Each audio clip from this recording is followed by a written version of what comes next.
दोस्तों, गर्मियों और बरसात के मौसम में मॉस्किटोज यानी कि मच्छर बहुत ही गंभीर समस्या बन चुके हैं आजकल के टाइम में 2022 के टाइम में मैं आपको बता रहा हूं। दोस्तों, अगर आप मच्छरों को बहुत ही ज्यादा लापरवाही से लेते हैं यानी कि आपको फर्क नहीं पड़ता है, तो मैं आपको बता दूं कि एक खतरनाक मलेरिया वाले मच्छर के काटने से आपके शरीर में जो खून की कमी होती है वो आपके किडनीज को डैमेज कर देती है। 95% लोगों में किडनीज का जो डैमेज होता है वो देखा जाता है, और किडनी फेलियर लगभग 60% लोगों में होता है जिनको मच्छर के काटने से मलेरिया की समस्या आजकल के समय में हो जाती है। और ऑब्वियसली जिसको किडनी की कोई भी इशू होती है उसकी जो मृत्यु होती है लगभग नॉर्मल मृत्यु से 10 से 15 साल पहले हो जाती है। तो आप इसको बिल्कुल भी लापरवाही से बिल्कुल ना लें। डेंगू भी बहुत खतरनाक प्रॉब्लम है जो कि आपके प्लेटलेट्स को कम कर देती है और यहां तक कि मृत्यु भी कर देती है। तो इससे बचने के हमारी आयुर्वेद की ग्रंथ चरक संहिता और अष्टांग हृदय के कुछ मैं आपको घरेलू देसी उपाय बताऊंगा जिससे आप मच्छरों से बच सकते हैं। और भी मैं आपको नेचुरल तरीके आज इस वीडियो के माध्यम से बताने वाला हूं। 10 तरीके बताऊंगा, तो वीडियो को ध्यानपूर्वक अंत तक अवश्य देखें। वीडियो को लाइक करना बिल्कुल भी ना भूलें, है ना। हमें कुछ भी लाइक करने के पैसे नहीं मिलते हैं, बस हमारा मोटिवेशन अप हो जाता है अगर आप हमारी वीडियोस को लाइक करते हैं, पसंद करते हैं।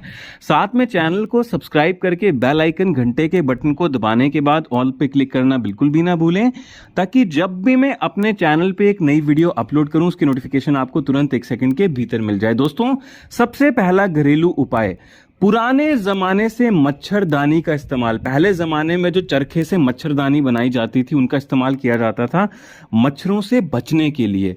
आप जब भी रात को सोते हैं तो एक तो दोस्तों या तो आप मच्छरदानी का इस्तेमाल कर सकते हैं जो कि सबसे बेस्ट होता है। खतरनाक से खतरनाक एक तो आपको नींद ना आने की जिनको समस्या है, मच्छरों के काटने से भी बहुत प्रॉब्लम होते हैं, नींद टूट जाती है, वो नहीं होगी। साथ में आप खतरनाक मच्छरों से भी बचे रहेंगे। दूसरा घरेलू उपाय जो कि नेचुरल तरीका है, जहां पे भी आपका गीली वाली जगह होती है, जहां पे आप पानी का इस्तेमाल बहुत ज्यादा करते हैं, किचन में, वॉशरूम में या फिर सिंक में, या फिर दोस्तों जहां पे आपके घर में सुबह सुबह पानी आता है या फिर आपका खेत है, उसको जितना ज्यादा हो सके गर्मियों और मच्छरों वाले सीजन में, रेनी सीजन में आपको सूखा सूखा रखने की कोशिश करनी है जितना आपसे हो सकता है। तीसरी बात, कहीं पे भी आपको पानी इकट्ठा नहीं होने देना। अब मैं आपको कुछ घरेलू उपाय बताता हूं जिनकी मदद से दोस्तों आप अपने शरीर से मच्छरों को दूर रख सकते हैं।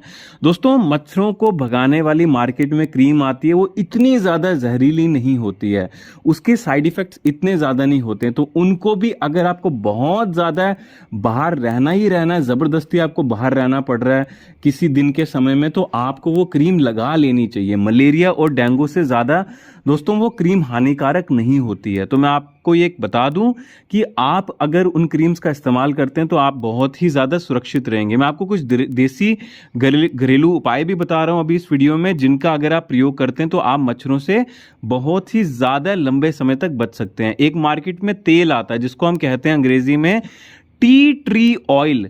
टी ट्री ऑयल दोस्तों अगर आप इस्तेमाल करते हैं, इससे आपके शरीर से, अगर आप अपने शरीर में थोड़े कपड़ों में इसको लगा देते हैं ऊपर, है ना, एक तो फुल बाजू कपड़े पहने, पूरे ऊपर से नीचे लेकर आपकी बाजू भी कवर हो और नीचे टांगे भी कवर हो, उनके ऊपर हल्का सा टी ट्री ऑयल होता है उसका स्प्रे मार दीजिए।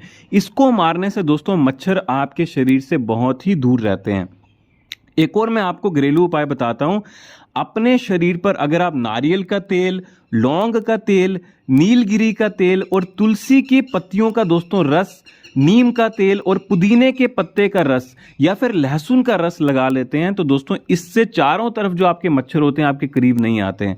मैं फिर से आपको ये प्रयोग बता देता हूं। नारियल का तेल, लौंग का तेल, नीलगिरी का तेल, तुलसी के पत्तियों का रस, नीम का तेल, पुदीने के पत्ते का रस या फिर लहसुन का रस, पुदीने या लहसुन में से कोई भी रस ले लेना, दोनों में से एक, इनको मिला करके अपने शरीर में या कपड़ों के ऊपर अगर आप लगा लेते हैं, इसकी स्प्रे बना करके छिड़क देते हैं अपने कपड़ों पे, जब भी आप बाहर निकलते हैं तो आप आपके आसपास दूर दूर तक मच्छर नहीं भटकेंगे।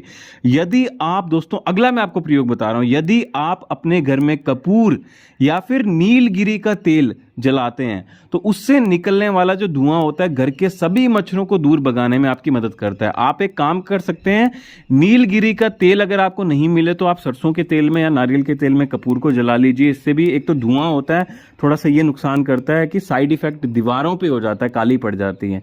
बाकी आपके शरीर पे तो कपूर का कोई भी साइड इफेक्ट नहीं होता है, मैं बता दूं 100% नेचुरल चीज होती है। या फिर नीलगिरी के तेल में दोस्तों कॉटन रुई डाल करके अगर आप जलाते हैं शाम के समय, सुबह के समय, तो इससे भी मच्छर आपके घर से दूर रहते हैं। यदि आप रात को सोते समय या कहीं पे बाहर निकलते समय फुल शर्ट और ढीला पैंट पहने तो इससे भी आप बहुत ही गंभीर और खतरनाक मच्छरों से बच सकते हैं। और बहुत जरूरी है, यदि आप दोस्तों सोते समय, मैं आपको फिर से बता रहा हूं, या तो मच्छरदानी का प्रयोग करें या फिर कूलर जो होता है ना, जिसमें आप पानी डाल करके, ठंडा पानी डाल करके, तेज कूलर अगर आप गर्मियों के मौसम में लगाते हैं, इससे भी आप मच्छरों से बच सकते हैं। एक बहुत ही जबरदस्त हमारी आयुर्वेद की किताब अष्टांग हृदयम का मैं आपको मच्छर भगाने का प्रयोग बता रहा हूं। आपको क्या करना है, कपूर ले लेना है और कपूर को और लहसुन को एक साथ कूट करके उसकी चटनी बना लेनी है। ध्यान से सुनिए, कपूर और लहसुन की कली जो होती है उसको एक साथ कूट करके उसकी चटनी बना लेनी है। चटनी बनाने के बाद में दोस्तों आपको इसको लगा देना है रुई के ऊपर, कॉटन के ऊपर चटनी को। और साथ में दोस्तों जो नीलगिरी का तेल होता है, या फिर साथ में अगर आपको नीलगिरी का तेल नहीं मिल रहा है तो जो नारियल का तेल होता है या सरसों का तेल होता है, उसकी अगर आप जोत जलाते हैं तो ये बहुत ही ज्यादा अच्छा होता है मच्छरों को, गंभीर से गंभीर मच्छरों को दूर भगाने के लिए।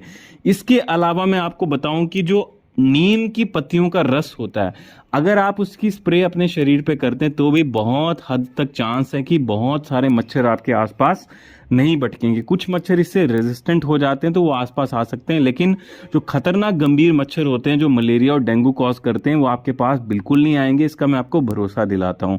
इसके अलावा मैं आपसे ये बात बता दूं कि अपने आसपास के लोगों में ये जागरूकता फैलाएं कि गवर्नमेंट को ये कहें कि आसपास में जो मच्छर भगाने वाला धुआं होता है ना, उसका जितना ज्यादा स्प्रे हो सके time to time, daily basis पे, क्योंकि लोग बहुत ही ज्यादा लापरवाह हो जाते हैं यहाँ पे गवर्नमेंट के। तो आपको ये जागरूकता फैलानी है अपने आसपास के मोहल्ले के लोगों को, एरिया के लोगों को बोल करके कि वो गवर्नमेंट पे दबाव डालें कि डेली बेसिस पे बहुत अच्छे से आपके एरिया में जो मच्छर होते हैं उनको भगाने वाला जो धुआं होता है उसका स्प्रे सबके आसपास के एरिया में होना ही चाहिए। और लगभग बरसात के मौसम में जहाँ पे सबसे खतरनाक ये बीमारी पैदा कर सकता है उस टाइम में तो डेली बेसिस पे होना चाहिए। इसके अलावा दोस्तों मच्छरों को भगाने के लिए मैं आपको बहुत अच्छी चीज बता रहा हूं। एक ना दोस्तों धूप आता है, धूप का मतलब अगरबत्ती जैसी आती है जिसको हम कहते हैं कि सांब्रानी की धूप, सांब्रानी की अगरबत्ती, है ना, सांब्रानी भी बोलते हैं कई लोग इसको, सांब्रानी भी बोलते हैं। आप लोग क्या कहते हैं, जो लोग घर पे बीमार हो जाते हैं ना पुराने जमाने में, वो भी दोस्तों इसका सांब्रानी का इस्तेमाल किया करते थे। ये जो सांब्रानी का धूप होता है इसका वर्णन चरक संहिता में और अष्टांग हृदय में किया गया मच्छरों को भगाने के लिए। मुझे उम्मीद है आज की जानकारी अच्छी लगी होगी मच्छरों से।